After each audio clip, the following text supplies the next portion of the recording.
Ok.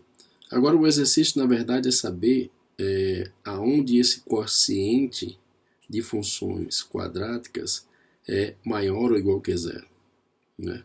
Uma coisa que a gente precisa entender aqui é que, à medida que exista um quociente, um numerador e um denominador, observar que não se pode nunca dividir por zero, né?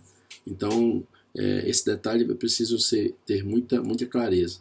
Mas, de qualquer maneira, o procedimento é o mesmo. Então, aqui eu tenho uma função que eu vou chamar de y1 no numerador e uma função que eu vou chamar de y2 no denominador. Eu vou estudar o sinal dessas funções em separado. Depois eu junto em um quadro e verifico aonde esse quociente é maior ou igual que zero. Então vamos lá. O sinal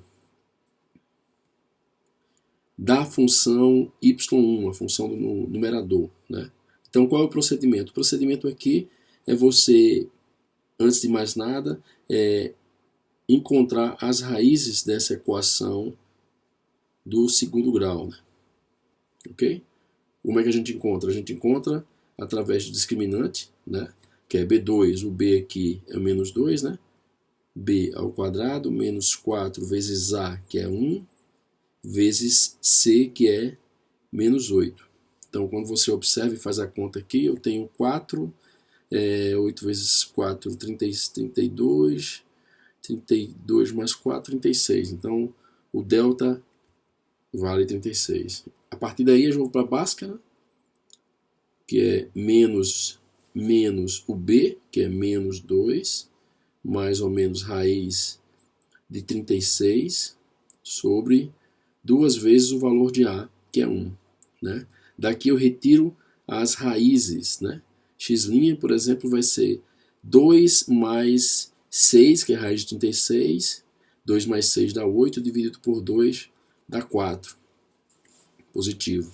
A outra raiz é você pegar essa parte negativa. Então fica 2 menos 6, que dá menos 4, sobre 2, que dá a raiz menos 2. Menos 4 sobre 2 dá menos 2. Então eu tenho duas raízes para a função y1. Uma coisa que a gente precisa notar é que o a de y1, que vale 1, é positivo. Isso é importantíssimo no estudo do sinal. Porque quando a gente for estudar agora o sinal da y1, colocar aqui, você tem a reta, mais uma vez, x. Eu localizo as raízes, né? Aqui eu tenho menos 2 e aqui eu tenho 4. Na região externa às raízes, né? Eu tenho o mesmo sinal de A. Então, como A é positivo, então aqui é positivo e aqui é positivo. Entre as raízes eu tenho o sinal contrário de A, portanto aqui é negativo. Então está aí o sinal, o estudo do sinal da função y1. Agora a gente estuda o sinal da função do denominador da função y2. Sinal de y2, que é a função que gera a seguinte equação do segundo grau. Okay? Se você utilizar aquela estratégia de encontrar a soma, as raízes cuja soma dá 6 e o produto dá 3, a gente vai observar aqui que essa equação aqui só tem uma única raiz, que é a raiz 3. Mas de qualquer maneira você pode calcular via delta também. Isso aqui seria aqui, menos 6 ao quadrado, menos 4 vezes a, vezes c, que é 9.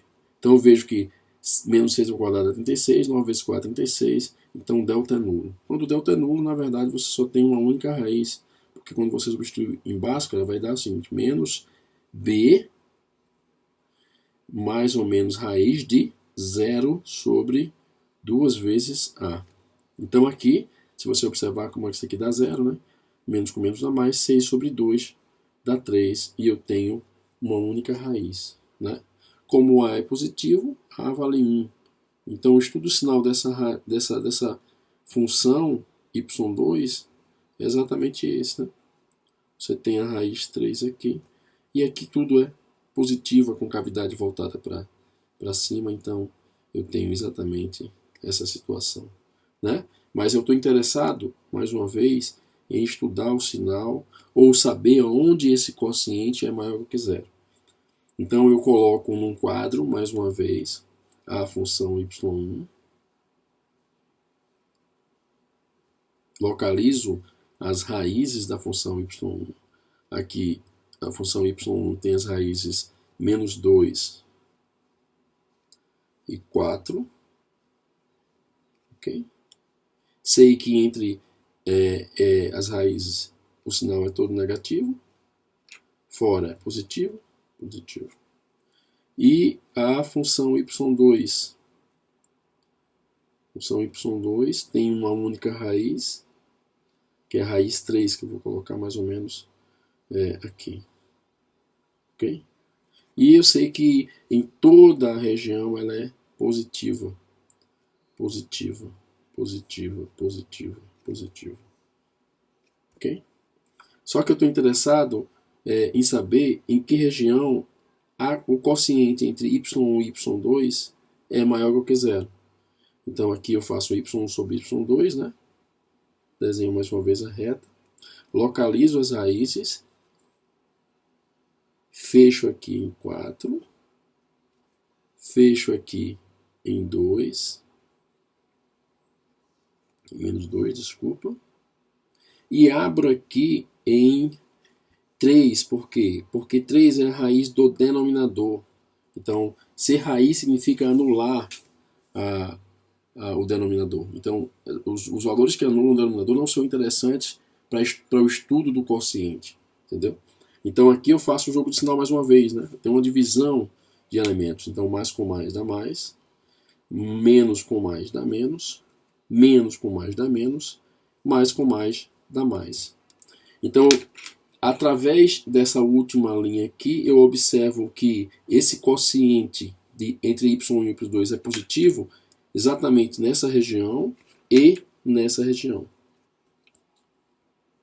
Ele é positivo ou igual a zero. Né? Em menos 2 ele se anula e em 4 ele também se anula, porque ambos, menos 2 e 4, anulam o numerador do quociente, que é o y1.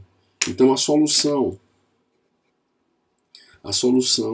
é qualquer valor real tal que x é menor ou igual que menos 2 ou x é maior ou igual que 4.